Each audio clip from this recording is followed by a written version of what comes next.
so certainly it is done, that we say together, and so it is. Alrighty, gonna get a little drink of water and we're gonna get going here. Well, thank you everyone for being with us. What we're doing today, this is a second part of a multi-part series of talks. I don't know if we're going to finish it today or we're going to continue it on to next week. It just depends on how far we get today. But if you didn't see last week's talk, if you didn't hear last week's talk, you need to go to the YouTube channel and find it, because it lays the foundation for much of what we are going to be discussing today. Now, we started this on the 4th of July, and the idea was we want to talk ultimately about what the Declaration of Independence is as a statement made into this power that responds to us according to our belief, and how over the last several hundred years we can see the evolution of that word, we can see the unfoldment of that word in the way that our democracy is unfolding. And then we want to consider what does that all have to do with the unfoldment of human consciousness, with the unfoldment of democracy in our own lives, in our own world, in all nations, coming to the idea that Emerson gave to us, which is that there'll come a day when human beings won't need governments. We won't need people to tell us what's right or wrong or to uphold laws, because people will inherently understand those things and act accordingly. Dr. Holmes tells us, I am not my brother's keeper. I am my brother. Now, if we all truly understood that, if we all truly understood that each and every other person on this planet is in fact our brother or our sister, because they too are an individualized expression of that one life. If we understood that we are that, and we treated ourselves accordingly and extended that treatment to each and every other person, there would be no need. There would be no need, as Emerson tells us, for governments, because we would be inherently kind and loving towards one another. Now, that's an ideal that we are evolving towards, and people go, well, we're not there yet, because there are people who do bad things, and yes, there are, and we need to have ways to deal with that at this time. But we need never lose sight of the fact that we must continue the evolution. We must not stop evolving in order to deal with the things as they are today, as we call them, the current reality. We must never lose sight of the vision, because we're stuck in the current reality. You see, there's always going to be a tension between the vision, the possibility, and the potential, and the current reality where we are, and that's good. See, now that tension can pull us forward or it can pull us backward, and what we want to do is keep ourselves moving forward. So we started the series by talking about freedom or bondage as a matter of choice, in that we have a choice. And it's a very touchy subject, very sensitive subject, because a lot of times people will say, well, I didn't choose these particular circumstances, I didn't choose these things that happened to me, yet they happened to me. And no matter where we are, no matter where we find ourselves, no matter what situation we're in, we still have a choice today. Right? So we may not know how we got here. As the Buddhists say, the game was in progress when we arrived. We may not know how we got here. We may not know exactly what was going on that allowed us to come into the situation that we find ourselves in. But nevertheless, we still have a choice. We have a choice starting forward. So as I said last week, we will never be able to go back. This is straight from Dr. Holmes. We'll never be able to go back and say, for example, well, I had a certain illness, or I had a certain financial catastrophe in my life, or the big one is, why did I get a flat tire? Why did God do this to me? And we'll never go back and say, well, I was thinking this on this day at this time. I was thinking this, and that's what caused that. It's not that cut and dried like that. Remember, we said if you start with the premise, which is the one that we're exploring, which is that there's a power in the universe that responds to us according to our belief. This is a theme that runs through different religions and different philosophies, and it's stated in different ways. In the Old Testament, we're told, as you think and believe in your heart, so are you. That's in Proverbs. And in Buddhism, we're told that everything that we experience is a result of what we have thought. Right? We're also given the Four Noble Truths. And the first one is that life consists of suffering. But suffering, the second is, but it's not necessary, see? Because that suffering is a result of our erroneous thoughts, beliefs, emotions, and actions, karma. And if we start to change those erroneous thoughts, beliefs, emotions, and actions, and then we eliminate the cause of those erroneous thoughts, beliefs, emotions, and actions, we can escape this wheel of suffering. That's my paraphrasing the Four Noble Truths, and believe me, that's not doing them justice. But in general, my point is that it's done unto us according to our belief. Now, the problem that we run into there is what we believe, this thing that we call belief. First of all, what is belief? What is belief? And I don't know that we have a good answer other than perhaps belief is something that we accept as a fact, and we never question it. We never quite question it. That might be more a definition of faith, right? Faith is something that we know so certainly that the opposite never enters our mind. That's faith. Do you have faith in gravity? Well, yes, of course. You know, I never think that gravity is not going to be working today. You know, I never wake up in the morning when the clock goes off and hold on to the side of the bed and say, well, should I just let go slowly to see if I'm going to rise up? It never enters our mind. We have absolute, complete faith in gravity. But other things that we say that we believe are more like an opinion, you know, more like, you know, an idea, you know. Well, I believe this team is going to win the World Series, you know. Well, you don't know that for sure, you know. Nobody knows that for sure. But by saying believe it, we're kind of saying, well, this is what I think. This is my firm opinion, right? This is what I expect to happen. So if we even start with the idea of what is belief and what is faith, you know, it's done unto us according to our belief. Do we even know what we believe? Do we even know what we believe? And then we come to the problem, which is that what we believe exists both at the level of conscious awareness and the level of subconscious awareness or subliminal awareness, right? So I gave you last week the model of the iceberg that we used in the training courses years ago, where the iceberg, you know, you see the waterline, and 10% of the iceberg is above the waterline, but 90% of the iceberg is below the waterline. And what that is used to illustrate is that what we as human beings are, what Carl Jung would call the self, the total self, not just the ego, but the self. Most of it is unknown to us. Most of it is unknown to our conscious minds. We know consciously what we are thinking. We know consciously what we have experienced. We know consciously how we kind of react to that. But there's so much more of us that exists below that surface awareness that we believe, that the self believe. But the conscious self is not aware of, you see.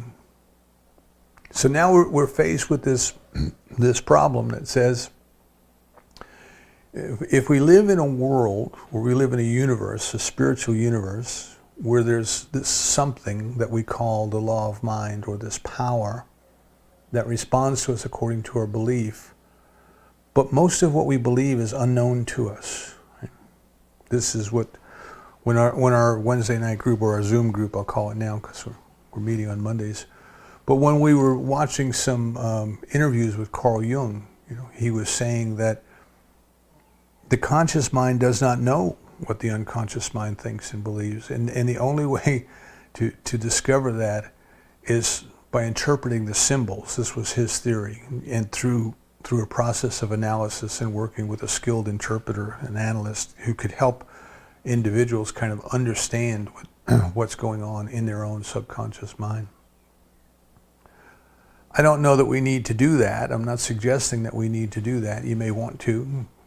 But what the point for today, what we want to realize is that majority of what we believe is unknown to our conscious mind. So we have this power, this power, the law of mind, that responds to us according to our belief, and we don't know exactly what we believe. And because we don't know exactly what we believe, we can't look at any particular circumstance in our life and try to say, well, what was I thinking? What was I believing? If there's this law of cause and effect, if it's really there, and I'm encouraging you to test it, don't take my word for it. If it's really there, then I have this condition in my life, and this condition must have been caused somehow by an interaction of my belief with that power. And I don't understand what I was believing that created this condition. And what Dr. Holmes tells us is you probably never will. You probably never will, because most of it is unknown to you, and most of it is very complex. It's not one particular thing that caused another particular thing. It is the sum total of everything that we believe. Remember last week, this is kind of like a stew. You take a stew and you put all these different ingredients in the stew, and they kind of blend together, And after a while, especially if it sits in the fridge for a couple of days and you reheat it, the flavors have just all blended together perfectly. And now you know what you put in there. You put in some carrots, and you put in some celery, and you put in potatoes and onions, and maybe you put in some beef stock. You know that all those different things went in separately, but now they're all blended together, and you can't separate them again. See? You can experience the sum total of what those ingredients now are, but there's something entirely different. There's a synergy that's going on there, right? So the sum total is greater, the total is greater than the sum of their parts. So I want you to think of the totality of your human consciousness as being like that. And not only is it a result of everything that we have ever thought and experienced on our own, but we are connected to all human consciousness, race consciousness, as Jung called it. Collective consciousness, as Jung called it, race consciousness, as Dr. Holmes called it. So the point here is, if something is going on in our life that is not desirable, we can't waste time trying to figure out what caused that, because we will never get there. Remember Goldsmith? I quoted Joel Goldsmith last week, and he said, you got some human on you. You got some human consciousness on you. That's all that happened. If you fell into a big mud puddle, you wouldn't stand there and wonder, well, who put the water in there, and who put the hole in the ground, and why didn't they pave this over, and why did I take this particular path, and on and on and on, wasting time. Excuse me while I get some water. Wasting time when there's nothing you can do about it except go wash yourself off. So we have something in our life that we would rather not. And rather than try to psychoanalyze it and surgically go in and find out what particular idea caused it, which we never will, we want to wash our consciousness off. We want to put different thinking. We want to change our thinking in order to change our lives.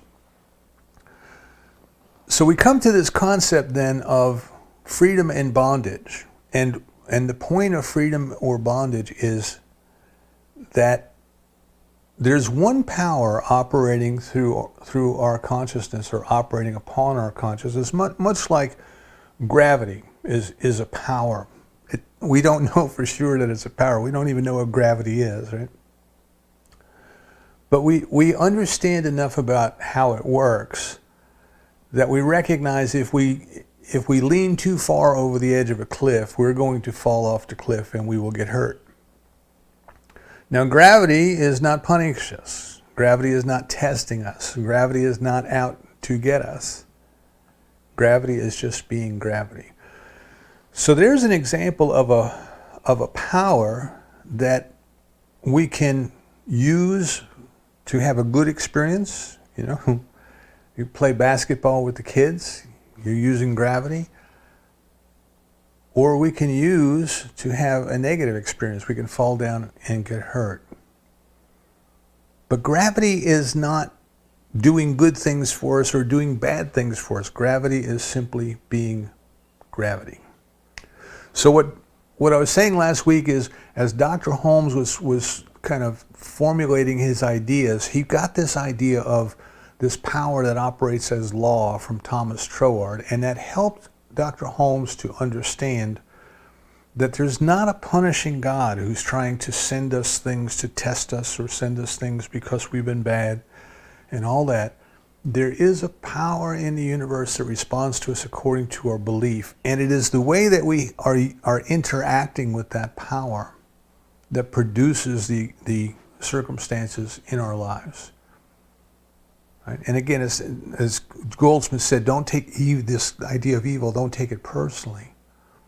That we, because we are all human beings having a human experience, and because we are part of the human consciousness, which believes in the necessity of many different things, we get to have that experience. Until and unless we can find a way to, as Dr. Holmes said, insulate, isolate, and inoculate ourselves from that race consciousness. So we start with this concept then that there's this power in the universe that responds to us according to our belief. And if we are thinking a certain way, it puts us into bondage. If we are always expecting, either at the conscious level or the subconscious level, if we're always expecting things to go wrong, all of that, we tend to have those kinds of experiences. On the other hand, if we are more optimistic and we tend to see things going more our way, we tend to have that experience, right? Henry Ford, I think, said if a man thinks he's right or wrong, he's right. And Henry Ford, I believe, was paraphrasing what he read from Ralph Waldo Trine in Trine's book, In Tune with the Infinite, when Trine said, the optimist is right, the pessimist is right. Okay? Both have the experience that shows them to be right according to their expectations. So we start with this idea then that there's this power in the universe that responds to us according to our belief, and we can learn how to work with it. We can develop a technique by which we can change our beliefs. We change our beliefs in two ways, right? One is simply by stating our new beliefs. We are reminding ourselves of them. We're kind of programming ourselves of them. It doesn't matter what's down in the subconscious right now. We can put new stuff in. Dr. Holmes gives us the example of a glass of inky water. We can run new water in there, clear water, and eventually the water in the glass turns clear. We never go in there with our hand and take the ink out. We can't do that. But we can continue to put clear water in until the water clears up. So what we want to consider is one technique is what we are doing through our practice of affirmative prayer or spiritual mind treatment. What we are doing is we are treating our consciousness. We are putting new, fresh ideas into our consciousness. The second thing is that we are directing this power that responds to us according to our belief. We are directing it to help us produce those changes in our consciousness. The involution is speaking of the word. The evolution is the unfoldment of the word. God said, let there be, and there was. God said, let there be stars and planets and heavens and earths. Billions and billions of years have gone, and it's still unfolding. It's still unfolding. Now, an important point here is that it's not always easy when it starts to unfold, because there's these ideas that have been held on to for a long time that believe that they are right. And when something comes along to try to change them, they put up a fuss. The old teachers call this chemicalization. Chemicalization. So for example, somebody is having financial difficulties and they start to use these techniques to change their consciousness about the way that they feel about prosperity and supply and source and all those things. And suddenly they find themselves worse off than they were before. Same with health. They're treating for perfect health. They get sicker than they were before. And what this chemicalization is a realization that we are shaking stuff up. We are shaking things up, right? We have to shake things up sometimes before it lets go. And we can expect that there might be feelings of discomfort, of unpleasantness, of strange emotions, and all these kind of things. And part of my job in working with people is to say, well, that's good. If you're really upset, that's good, because something is working, something is shaking. Now this brings us to the Declaration of Independence, you see. So the Declaration of Independence, well before I get there, let's just look at the Our Father, the Lord's Prayer. The Our Father starts with a realization of what God is and what we are in relation to God. These are the first two steps in the technique that Dr. Holmes laid out for us that he calls treatment. What do we know about God, and what do we know about ourselves as it relates to God? So the Our Father starts off with that declaration. It says, Our Father, our relationship with God is like the relationship of a child to a father, but in a culture where that relationship between the Father and the first begotten Son was the most important relationship. So the Our Father is telling us this relationship we have with the divine is the most important relationship. And the divine is in heaven, you see, and it is in heaven.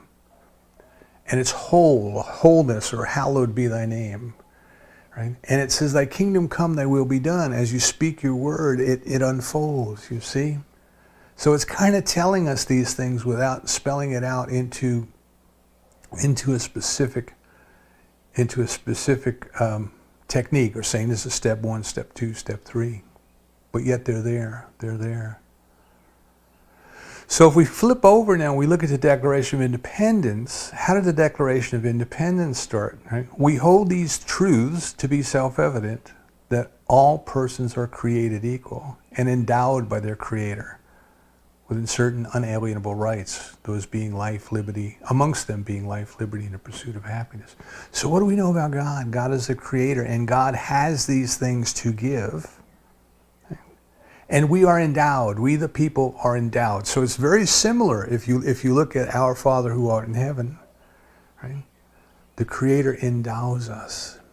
So this is why I say if you step back far enough and look at the Declaration of Independence, it is a beautiful statement. It is an affirmative prayer. It is a spiritual mind treatment that these people we now call the Founding Fathers, that they put together these words, basically saying that we as human beings have unalienable rights of life, liberty, and the pursuit of happiness, and governments are instituted to preserve and to protect those rights, you see. And then they committed to it. They made their commitment, and they pledged their lives and their fortunes and their sacred honor. And they did the things that were necessary in that environment at that time. They did the things that were necessary to fulfill the unfoldment of that. But they set into motion this power that responds to us according to our belief. They said, unalienable rights of life, liberty, and pursuit of happiness, and we shall have it. We shall have it. We commit ourselves to it. Whatever it takes, we're going to do it. Okay? Now, typically we step back on the 4th of July, and that's where we end. And we say, well, isn't it wonderful, you know, that these people had this foresight to declare this. But there's more to it, you see, because even though they were able to speak those words, they were not living up to those words. Remember I said there's a difference between the vision of what we are becoming together and the current reality of where we are. And the tension between those two can either spring us forward or pull us backwards. This is the struggle all the time, back or forth, back or forth. But they set their vision, what they understood, what they could see spiritually, if you want to think of it that way, was that all persons are created equal and endowed with the unalienable rights of life, liberty, and the pursuit of happiness. But they were not living those words. You see, those words at that time only applied to the white men. It did not apply to women. It did not apply to persons of color who were still enslaved. You know, Jefferson tried to write abolition into the Declaration of Independence, and he couldn't get it passed. If you go online and look at the original transcripts, the original drafts, it was in there. But politically, the people could not accept it, and they took it out. But he knew at the time that it was something that needed to come to an end, yet he owned slaves himself. So this chemicalization I'm talking about, this struggling of the old ideas having trouble letting go, is something that we see going on to this very day. So these men said, all persons are created equal and endowed by their Creator with these unalienable rights, and yet they weren't living it. They were not living their own truth. Now, I'm not criticizing them for being hypocrites. We all struggle with being able to live up to our own truth. If man's reach cannot exceed his grasp, what's a heaven for? I think the poet said. You know, we all know better. We all have greater concepts than we can live up to, but we must grow into them. We must unfold into them. And sometimes it is violent, and sometimes it is scary, and sometimes it really puts up a fuss. And I think, my view is that when we got to that period in history that we call the American Civil War, that this conflict between what was declared in the Declaration of Independence and the current reality came to an ugly head. It had to be resolved. It had to be resolved. And it could have gone one or two ways. We could have moved forward into that vision, or we could have been pulled back into the current reality. And there was a terrible struggle that went on. Great loss of life. But we moved with great difficulty. We moved from the current reality, which was not in alignment with the words, with the statement, with the belief that was put into the power. We moved closer to that vision. And then we continued on with women's suffrage. And then we continued on with civil rights. And now we are still seeing the struggle. We are still seeing the unfoldment as the collective consciousness that we call we the people, even though in reality there is no we. There's lots of different we's, but there's no we.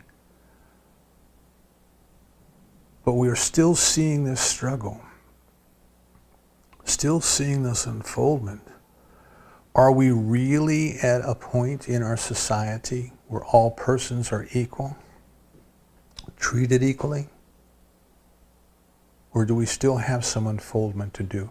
And I think when I look at the current political situation in the country, I still see the struggle unfolding, you see. I still see the movement going forward.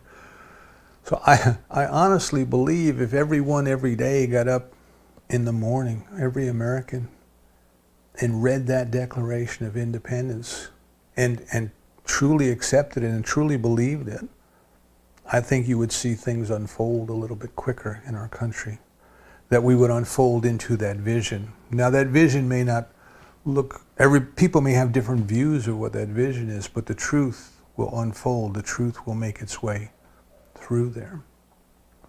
So this brings us then to the fact that we have a power in the universe. Freedom or bondage is the way that we use the law. We can use the We can use the burner on the stove to cook our food or burn our hands. We can use gravity to help us figure out how hard to bounce a basketball, or we can use it to pull us over the edge of the cliff. And we can use this power that responds to us according to our belief to create life-enhancing experiences or not such life-enhancing experiences in our life. We can create freedom or we can create bondage. Now, one other thing that we have to remember here is that we can never expect more out of the law than what we will put into it. We will never expect it to do more. And what Dr. Holmes is telling us there is we have to decide. We have to decide that which we will have. We can't say to the law, well, you know better than I do. Well, okay, God, you know better than I do. Why don't you just give me what I need here? You're abdicating your responsibility. And the law cannot do for you what the divine has created you to do for yourself. You have to choose. Now, if you don't choose, what happens is whatever you believe at the level below conscious awareness, that's what you'll get. And it'll look familiar to you. And you will say, oh, see, I got just what I needed.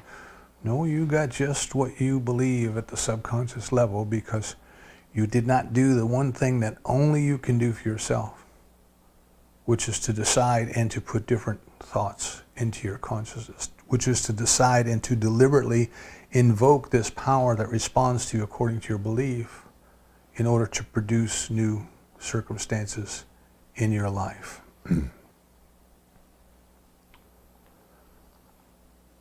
So we want to understand that divine love has created us out of itself to express its life more fully, but it had to leave us alone to make the discovery. Otherwise, we would not be individuals. We would be little automatons, robots.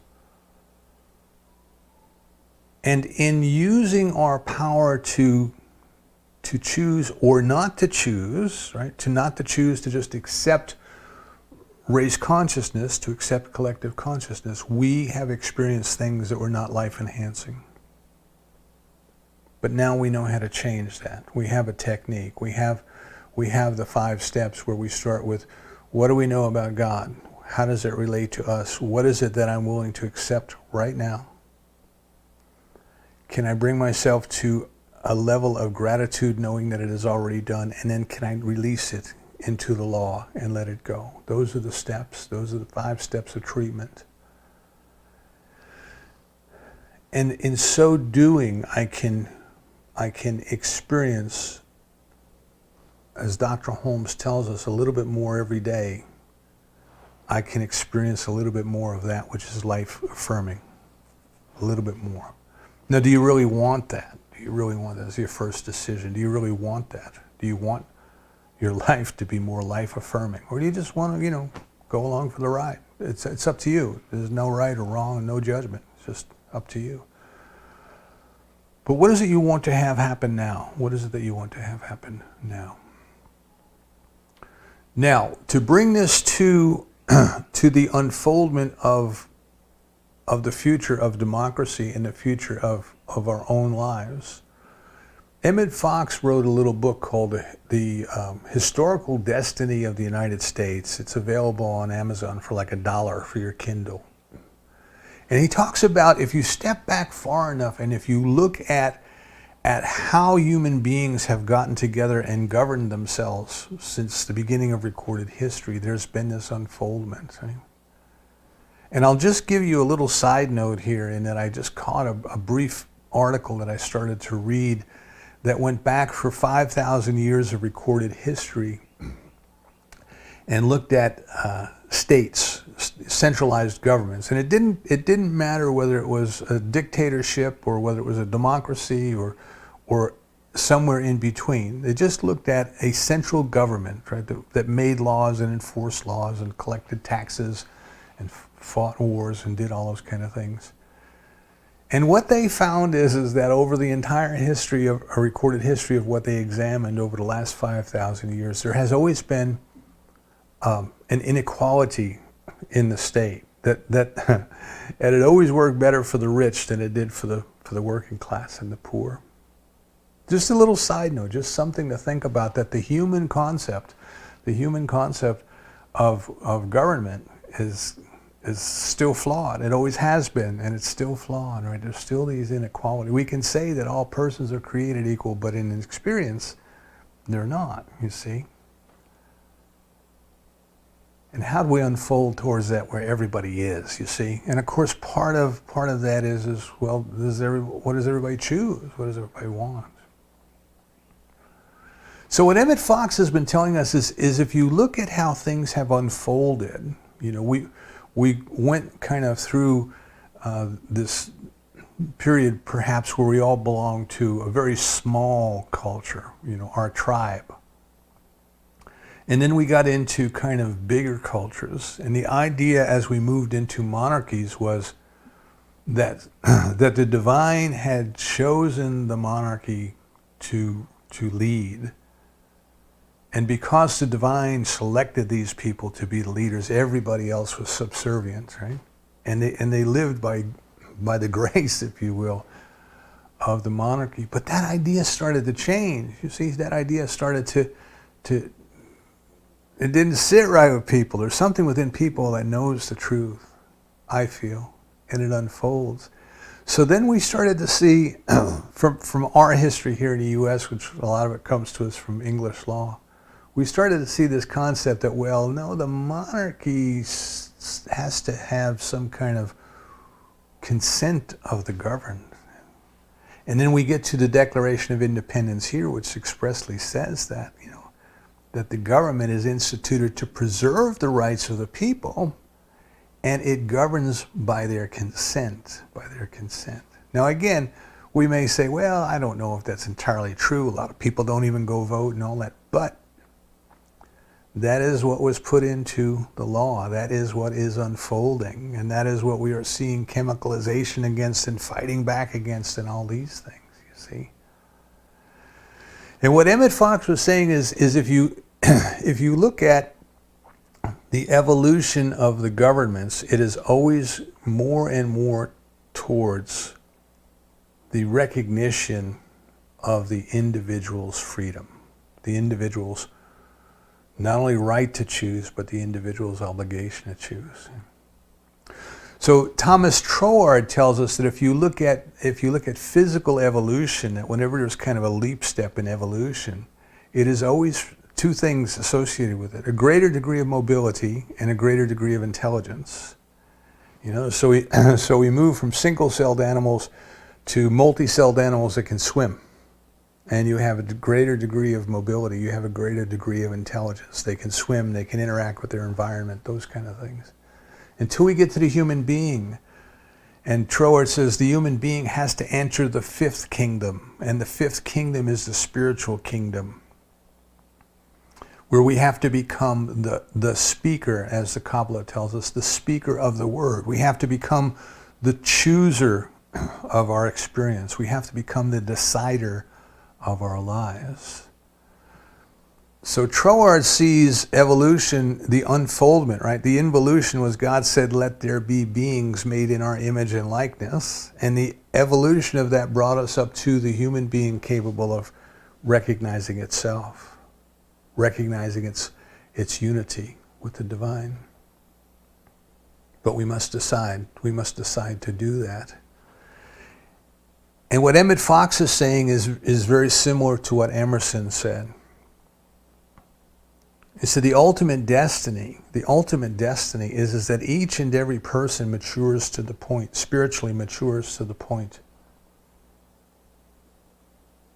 where they accept their responsibility to choose. They accept their responsibility to cooperate with the power.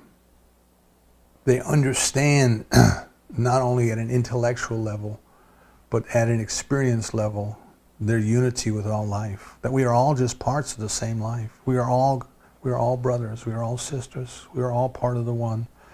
And we treat ourselves accordingly, and we treat each other accordingly. So if we look at where does it go from here, you know, if we don't change our mind, that's the other, we can change our mind for the good, but we have to keep it changed. Fox tells us keep your eyes on God and totally away from the problem.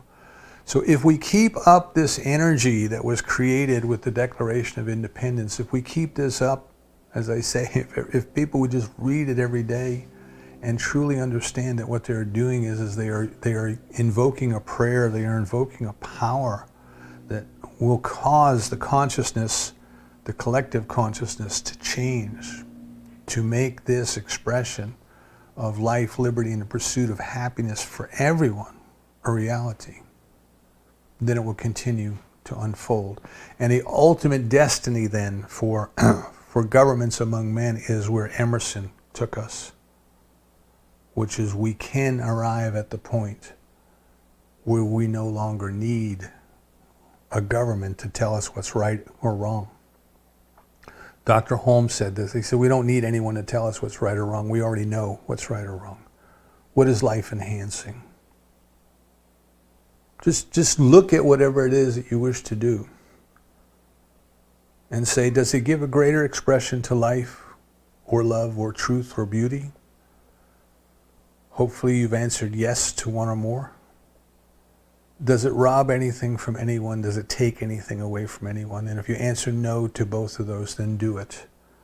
Then do it. So we have to come to this realization that there is this power that responds to us according to our belief. And the only way we're ever going to come to that realization is to test it, is to try it. I can tell you about it. Holmes can tell you about it. The Buddha can tell you about it. Jesus can tell you about it. Everybody can tell you about it. It doesn't make a bit of difference until you use it. You use it. So what I'm asking or suggesting is make it your intention this week. If you don't know, excuse me, if you don't know more, or if you want to know more about how this works, you can shoot me an email or a text, or join us on the mastermind calls when we have the mastermind calls, and we'll show you how to use it. But pay attention to what you're paying attention to. What is it you're expecting? What is it that you're believing? What is it that you know so certainly that the opposite could never enter your mind? And is that what's unfolding in your life? Look at an area of your life that maybe isn't working the way you want it to, and ask yourself, how would God look at this? How would the divine look at this? Can I think of this, turn my eyes from the problem and turn them entirely towards God? So we may be experiencing limitation in our lives, but the divine knows no limitation. You see? And if we just start right there with the idea that the divine knows no limitation, then we have to wrestle with the question and say, well, if the divine doesn't experience limitation, then why am I? And it's because of an idea of separation. All of our problems come from the idea that somehow we are separated from our good, which is right here, right now, waiting for us. And then how can I close that gap of separation? How can I recognize that the only separation is an idea? Holmes tells us, like the fish swimming in the ocean looking for the water, we look for God too far away and too hard. Can we pick one area of our life, just one thing, can we pick it, and choose to work with changing our consciousness, changing our thinking, and watch the change in our lives unfold? If we are willing to do that, and if we can do that, we will find that yes, indeed, there is a power in the universe that responds to us according to our belief. And then, at that point, the most important thing in our life is learning how to use it wisely. I love the old commercial, choose wisely, choose wisely. What did you choose today when you woke up? What will you choose tomorrow when you wake up? What will you choose for eternity? The Declaration of Independence was set down on paper a couple hundred years ago, and it's still unfolding today. Your consciousness will be unfolding for eternity. For eternity. Learn how to work with it. Learn how to change it. When we leave this world, what is the only thing we're going to take with us but our consciousness? Everything else stays behind. choose the most important thing, learn how to work with it, watch your life change, and in so doing you will be growing closer and closer and closer to the experience of the divine every day, every day. And that's what's most important. So it is.